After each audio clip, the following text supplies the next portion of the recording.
Hello everyone, नमस्कार। स्वागत है आप सभी का लोधे क्लासेस के बीए प्लेटफॉर्म पर। दोस्तों, बीए सेकेंड ईयर में राजनीतिक विज्ञान के प्रश्न पत्र एक पर राजनीतिक प्रमुख राजनीतिक विचारक अर्थात पॉलिटिकल थिंकर्स पर हमारा सेशन चल रहा था, जिसमें कार्ल मार्क्स के अभी तक हम 3 सेशन कंप्लीट कर चुके हैं। ये है चौथा सेशन, चौथा भाग है।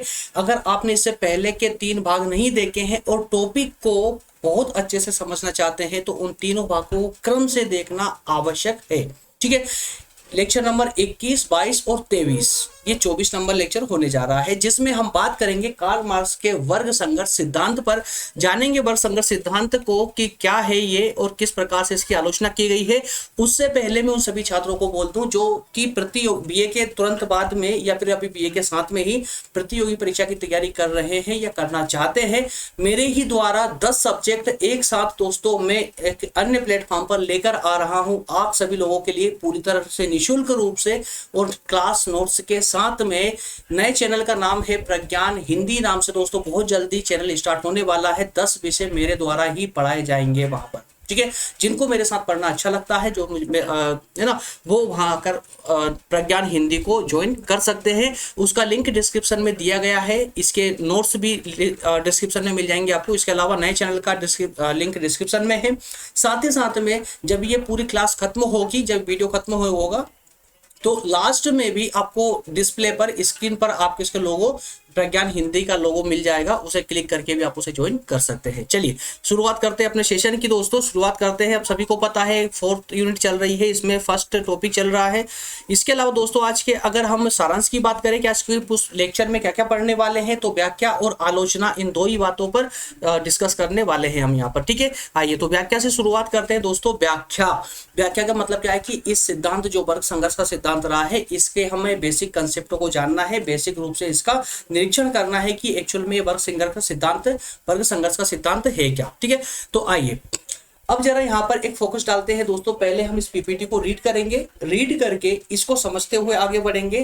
कारण क्या है कि इसमें कोई ऐसी टर्मिनोलॉजी का इस्तेमाल तो नहीं है जो हमारी समझ में ना आए, क्योंकि अभी तो हम पढ़ा के निकल जाएंगे, लेकिन बाद में जब आप इसका पीडीएफ नोट्स डाउनलोड करेंगे तो कहीं ना कहीं आपको प्रॉब्लम ना आ जाए। इस दृष्टिकोण से दोस्तों आपको ये पॉइंट टू पॉइंट समझाते हुए आगे बढ़ते हैं। आइए, इसके बाद में फिर इसका व्यवहारिक पक्ष देखेंगे।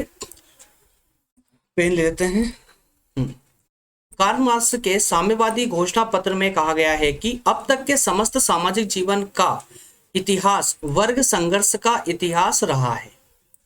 इसके अंतर्गत समाज में उत्पादन तथा वितरण पर आधारित 2 वर्ग होते हैं जो अपने विरोधी हितों के लिए या विरोधी हितों के कारण संघर्ष करते रहते हैं।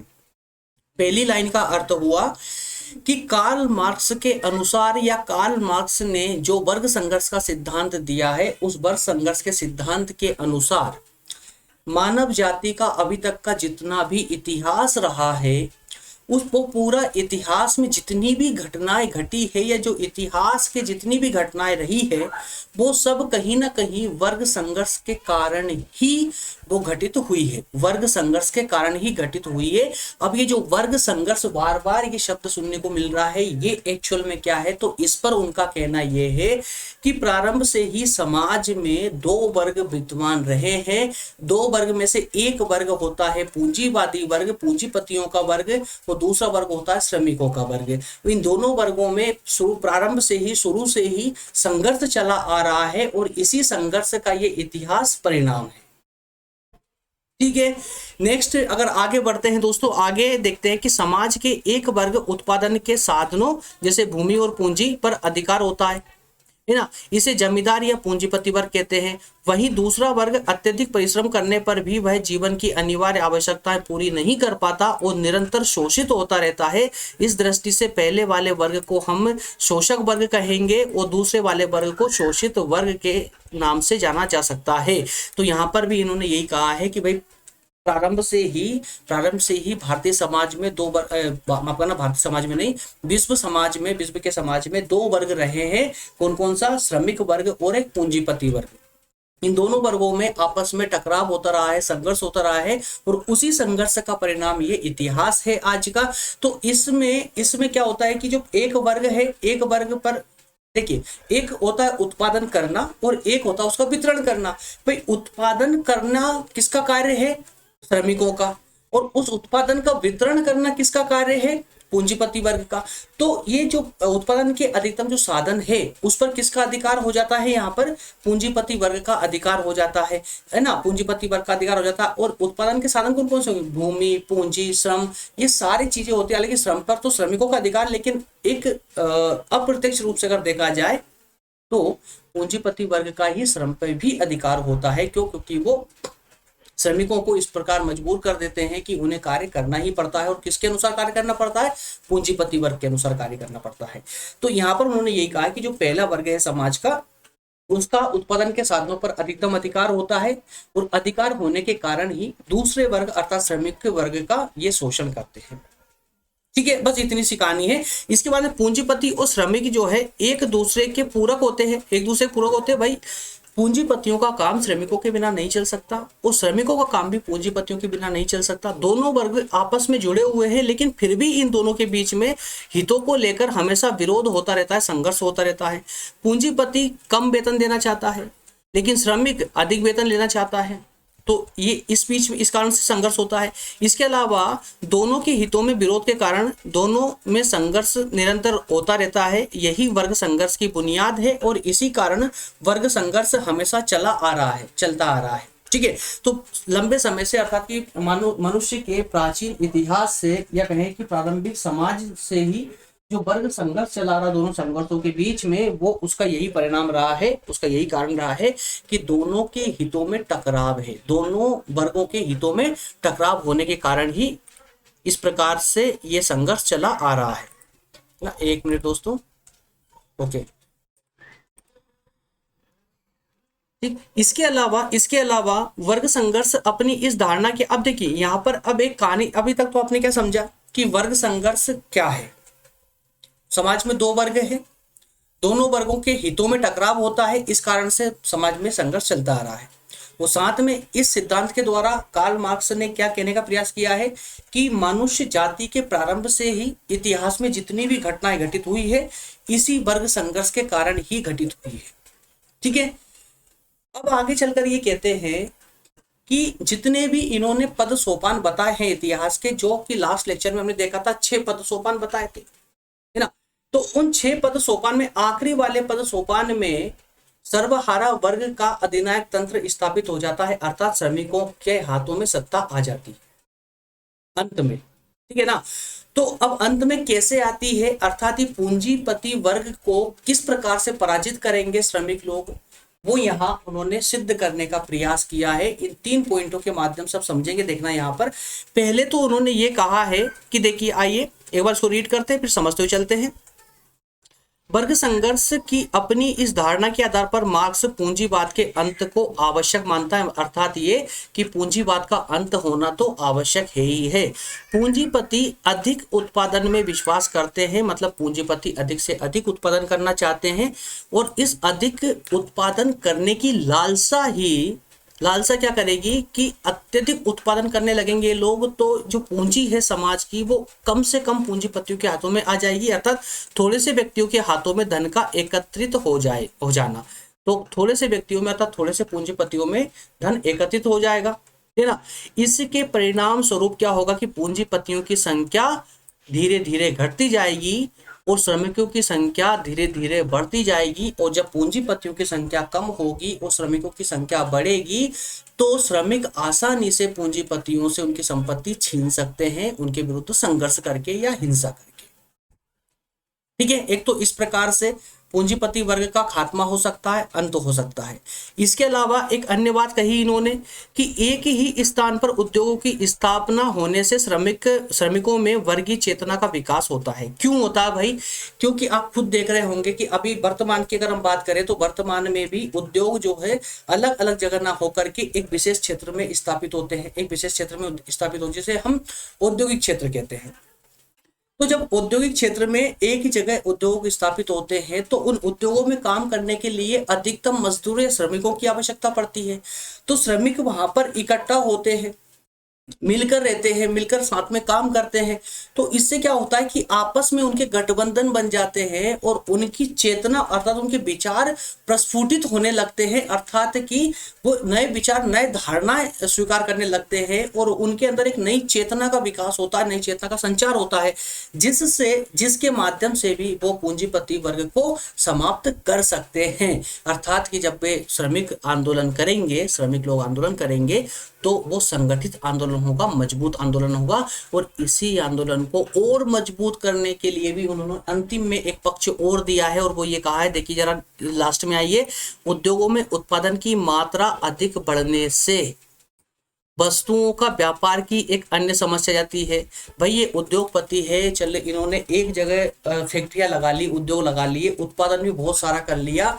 अब क्या पूरे उत्पादन को क्या एक ही देश में, अपने ही राज्य में खपत कर सकते हैं? ये नहीं कर सकते। तो क्या करेंगे, विश्व के अलग अलग देशों में मंडियां तलाश करेंगे, और जब अलग अलग देश विश्व के दूसरे देशों में मंडियां तलाश होगी तो इसका क्षेत्र बढ़ेगा, इसका दायरा बढ़ेगा, इसकी सोच बढ़ेगी, किसकी? पूंजीवादी वर्ग की सोच बढ़ेगी, जगह जगह उद्योग स्थापित तो होंगे, इस प्रकार की उत्पादन की प्रक्रिया जगह जगह चलेगी, पूरे विश्व में चलेगी। और जब पूरे विश्व में उद्योगों की प्रक्रिया चलेगी तो श्रमिक भी तो इकट्ठा होंगे। क्यों? क्योंकि पूरे विश्व में मार्क्स के अनुसार पूरे विश्व में श्रमिकों का एक जैसे ही शोषण किया जा रहा है पूंजीपति वर्ग के द्वारा, एक जैसा शोषण। तो जो स्थिति उनके हिसाब से ब्रिटेन में थी, वही स्थिति पूरे विश्व में होने वाली है। और जब ये वर्ग संघर्ष की धारणा पूरे विश्व में फैलेगी तो पूरे विश्व में एक समय ऐसा आ जाएगा जब पूंजीपति वर्ग समाप्त होगा और मजदूर वर्ग के हाथों में सत्ता आ जाएगी पूरे विश्व में, है ना। तो पूरा विश्व में ही एक प्रकार की धारणा का संचार होने से क्या होगा कि श्रमिकों के द्वारा जो आंदोलन किए जा रहे हैं या किए जाएंगे वो संगठित तरीके से चलना प्रारंभ हो जाएंगे और अंतरराष्ट्रीय रूप धारण कर लेंगे। क्लियर है दोस्तों? तो इस प्रकार से वर्ग संघर्ष को हमने समझने का प्रयास किया है। वर्ग संघर्ष का सिद्धांत में सिर्फ इतना सा ही था, ठीक है। तो वर्ग संघर्ष के सिद्धांत को अगर हम कुछ शब्दों में समझे तो हम इसको इस प्रकार भी ले सकते हैं कि वर्ग संघर्ष का सिद्धांत कार्ल मार्क्स के द्वारा दिया गया एक ऐसा सिद्धांत है जिसमें उन्होंने क्या माना है, जिसमें उन्होंने ये माना है कि मानवीय समाज का जो इतिहास रहा है वो प्रारंभ से ही वर्ग संघर्ष का ही परिणाम रहा है, वर्ग संघर्ष का ही परिणाम रहा है। समाज में एक वर्ग होता है शोषक वर्ग और एक होता है शोषित वर्ग। शोषक वर्ग के हाथों में उत्पादन के अधिकतम साधन होते हैं, शोषित वर्ग जो है वह श्रम करता है और अत्यधिक श्रम करने के बाद भी वो अपने जीवन की आवश्यकताओं को भी पूरा नहीं कर पाता। और ये संघर्ष इतना बढ़ जाता है आगे चल करके कि श्रमिक लोग इकट्ठा होकर, संगठित होकर के संघर्ष करने लगते हैं, आंदोलन करने लगते हैं। और आंदोलन के रूप भी मैंने आपको बताया किस किस प्रकार से आंदोलन जो है अंतरराष्ट्रीय रूप धारण कर लेगा। और इस अंतरराष्ट्रीय रूप धारण करने से पूरे विश्व में पूंजीपति वर्ग को समाप्त कर दिया जाएगा और अंततः सत्ता श्रमिक लोगों के हाथों में आ जाएगी, श्रमिक वर्ग के हाथों में आ जाएगी। क्लियर है? बस इतना सा वर्ग संघर्ष सिद्धांत, है ना। अब बात करेंगे हम आलोचनाओं की, और आलोचनाओं को हम 4 पॉइंटों के माध्यम से समझेंगे। 4 पॉइंटों के माध्यम से आलोचना को समझने का प्रयास करेंगे, ठीक है ना। आइए तो एक एक करके इनको देख लेते हैं। सबसे पहली बात है हिंसा पर आधारित।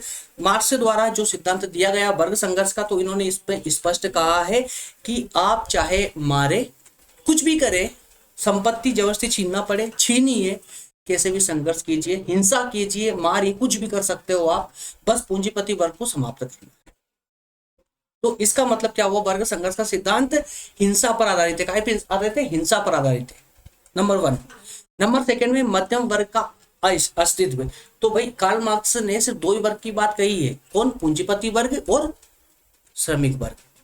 इसमें एक मध्यम वर्ग होता है, मिडिल क्लास फैमिली, सुना है ना। तो मिडिल क्लास का जो मिडिल क्लास होती है, तो मिडिल क्लास को इन्होंने इग्नोर कर दिया है।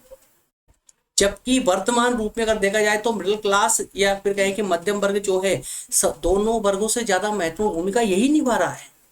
तो यहाँ पर कार्ल मार्क्स जो है निष्क्रिय साबित हो जाते हैं। 3rd नंबर के पॉइंट में अगर बात करें तो लोकतंत्र की उपेक्षा। तो इन्होंने स्वतंत्रता की तो बात ही नहीं की, स्वतंत्रता का उल्टा वर्ग के विरोध किया है। लोकतंत्र के तो एक विशेषता है ना, क्या? स्वतंत्रता, उसका इन्होंने विरोध किया। यहाँ पर 4 में है पूंजीवाद का बदलता रूप। पूंजीवाद का बदलता रूप तो अब आइए जरा इनको एक एक करके समझते हैं, अंदर चल के एक एक करके छोटे छोटे से कंसेप्ट है, मुश्किल से 10 मिनट और ये सेशन चलने वाला है, समाप्त हो जाएगा। सबसे पहली जो आलोचना की गई है वो उसमें लिखा है कि हिंसा पर आधारित। तो इस सिद्धांत के अनुसार तो समाज में सदा हिंसा होती रही है और होती रहनी चाहिए, क्योंकि मार्क्स साहब ने ये कहा था कि प्राचीन समय से ही या मनुष्य जात समाज के प्रारंभिक समय से ही वर्ग संघर्ष होता रहा है और होता रहेगा जब तक कि श्रमिक वर्ग के हाथों में सत्ता नहीं आ जाती। तो यहां पर आलोचक ने कहा है कि इस सिद्धांत के अनुसार तो हमें यह मानना पड़ेगा कि मनुष्य जाति के प्रारंभ से ही हिंसा होती आई है और हिंसा होती रहेगी, परंतु अनेक दार्शनिकों का कहना यह है कि हिंसा पर आधारित समाज कभी भी स्थायी समाज नहीं हो सकता। जो समाज हिंसा पर आधारित होता है वो स्थायी समाज नहीं हो सकता। आज भी भारतीय समाज की अगर बात करें तो कुछ समाज इसमें पाई जाती है भारत में भी जो हिंसा का ही रास्ता अपनाती है, लेकिन उनको भी पता है और पूरा विश्व जानता है कि जो हिंसा का रास्ता अपनाते हैं वो स्थायी नहीं होते, वो स्थायी नहीं होते, एक दिन उनका अंत होना निश्चित होता है। ठीक है, नेक्स्ट पॉइंट इन्होंने लिया है आलोचना के अंतर्गत मध्यम वर्ग का अस्तित्व। तो मार्क्स मानता है कि पूंजीवादी युग में केवल दो ही वर्ग है, पूंजीपति और श्रमिक वर्ग। मध्यम वर्ग अपने आप में समाप्त हो जाएगा, परंतु आधुनिक युग में मध्यम वर्ग समाप्त होने के स्थान पर और अधिक सशक्त हो रहा है। ठीक है ना। इसके अलावा पॉइंट नंबर 3 है लोकतंत्र की उपेक्षा। तो मार्क्स की वर्ग संघर्ष की अवधारणा अनावश्यक और गलत है। क्यों है? क्योंकि जब लोकतंत्र के मार्ग में चल करके समाजवाद की स्थापना की जा सकती है तो फिर इस हिंसा की क्या आवश्यकता है। आलोचकों का यही कहना है कि भाई हम लोकतंत्र के रास्ते पर चलकर भी समाजवाद की स्थापना कर सकते हैं, तो फिर हिंसा करना क्यों आवश्यक है बताइए। जैसे कुछ देशों का इन्होंने एग्जाम्पल भी दिया, जैसे कि आज वर्तमान में रूस और चीन को ले लीजिए, है ना। तो यहाँ पर तो वर्ग संघर्ष की स्थिति के बिना ही यहाँ पर समाजवाद की स्थापना हो चुकी है। ठीक है ना। तो आधुनिक युग में अनेक देशों ने पूंजीपतियों के अनेक उद्योगों का राष्ट्रीयकरण कर लिया है और पूंजीपतियों की शक्तियां छीन ली है, वर्ग संघर्ष की आवश्यकता ही नहीं पड़ी। क्लियर है ना। चलिए नेक्स्ट पॉइंट है पूंजीवाद का बदलता रूप। नेक्स्ट एंड लास्ट पॉइंट है पूंजीवाद का बदलता रूप। तो मार्क्स ने पूंजीपतियों के द्वारा श्रमिकों के शोषण के कारण पूंजीपतियों के विरुद्ध श्रमिकों के संघर्ष की बात कही थी, लेकिन आज के युग में पूंजीपति और श्रमिक आपस में मिलजुल कर कार्य करते हैं और पूंजीपति भी ये बात को बहुत अच्छे से समझ चुके हैं कि जब तक श्रमिक वर्ग संतुष्ट नहीं होगा, स्वस्थ नहीं होगा, पर्याप्त संसाधन उसके पास नहीं होगा, उसकी आवश्यकता के लिए या कहें कि जीवन यापन करने के संसाधन उसके पास जब तक पर्याप्त नहीं होंगे तब तक वो ठीक से कार्य नहीं करेगा, और अगर वो ठीक से कार्य नहीं कर पाएगा तो पूंजीपति वर्ग को फायदा नहीं होगा। तो जरूरी नहीं है कि दोनों में हमेशा संघर्ष चलता आया हो, चलता रहे, मिलकर भी ये कार्य कर सकते हैं। क्यों? क्योंकि ये आपस में एक दूसरे के परस्पर वर्ग होते हैं, इस कारण से। ठीक है ना। तो पूंजीपति ये जान गए हैं कि जब तक श्रमिकों की स्थिति अच्छी नहीं होती है तब तक वे ठीक से काम नहीं करेंगे। क्लियर है। तो ये 4 आधारों को उठाया था इन्होंने आलोचना करने के लिए, लेकिन अंत में हम यही कहेंगे कि इतनी आलोचना करने के बाद भी कार्ल मार्क्स ने जो सिद्धांत दिया है उसमें काफी जगह वास्तविकताएं देखने को मिली है, काफी महत्वपूर्ण सिद्धांत है। वर्तमान में भी उनके सिद्धांत को, कुछ अपवादों को छोड़ दे तो उसके सिद्धांत को फॉलो किया जा रहा है। वर्तमान के कई सारे देश आज भी उनके सिद्धांतों को फॉलो करते हैं, कुछ अपवादों को छोड़कर। अपवाद मतलब कुछ बातों को छोड़कर। क्लियर हुआ दोस्तों। तो इस प्रकार से हमारा ये कार्ल मार्क्स वाला पूरा टॉपिक होता है आज समाप्त। नेक्स्ट टॉपिक से हम बात करेंगे मिस्टर लेनिन पर। किस पर? मिस्टर लेनिन पर। लेनिन और लेनिन के हम राजनीतिक विचारों को जानने का प्रयास करेंगे नेक्स्ट सेशन से। बहुत जल्दी दोस्तों ये सेशन कंप्लीट हो जाएगा। 3rd ईयर वाले बच्चे भी सुन ले कि उनका लिए भी दोस्तों पॉलिटिकल साइंस के दोनों पार्ट, लोक प्रशासन और भारत की विदेश नीति, दोनों ही मुश्किल से 2 या 3 दिन के बाद में कंटिन्यू हो जाएंगे, और जब तक समाप्त नहीं होंगे तब तक कंटिन्यू ही चलते रहेंगे। ठीक है, मिलेंगे नेक्स्ट सेशन में दोस्तों। तब तक के लिए आप सभी का बहुत बहुत धन्यवाद कि आप सेशन को बहुत ज़्यादा पसंद भी कर रहे हैं, हमारे सभी क्लासेस को पसंद कर रहे हैं। आपके द्वारा काफ़ी कमेंट आती है, हर कमेंट का मैं जवाब नहीं दे पाता हूँ। कारण वही है दोस्तों कि अगर मैं क्लास में अगर प्रत्येक कमेंट का जवाब दूंगा तो क्लास बहुत लंबी खींच जाएगी, चलिए बहुत ज़्यादा लंबी हो जाएगी। इसी कारण से मैंने अलग से टीम भी लगा रखी है और मैं भी खुद कमेंट का रिप्लाई करता हूँ और अच्छे से आपकी कमेंट होती है, हैंड टू हैंड मैं आपको रिप्लाई दिलवाता हूँ या फिर स्वयं करता हूँ। ठीक है, तो मिलेंगे नेक्स्ट सेशन में दोस्तों। बहुत बहुत धन्यवाद, थैंक यू। और जिनको भी प्रज्ञान हिंदी ज्वाइन करना है, डिस्प्ले आपके सामने प्रज्ञान हिंदी का लोगो डिस्प्ले हो रहा है, उसे देके उस पर क्लिक करें, उसको ज्वाइन कर लें। बहुत जल्दी क्लासेस स्टार्ट होने वाली है, पूरी तरह से निःशुल्क क्लासेस होगी। ठीक है, ओके, मिलेंगे नेक्स्ट सेशन में, थैंक यू।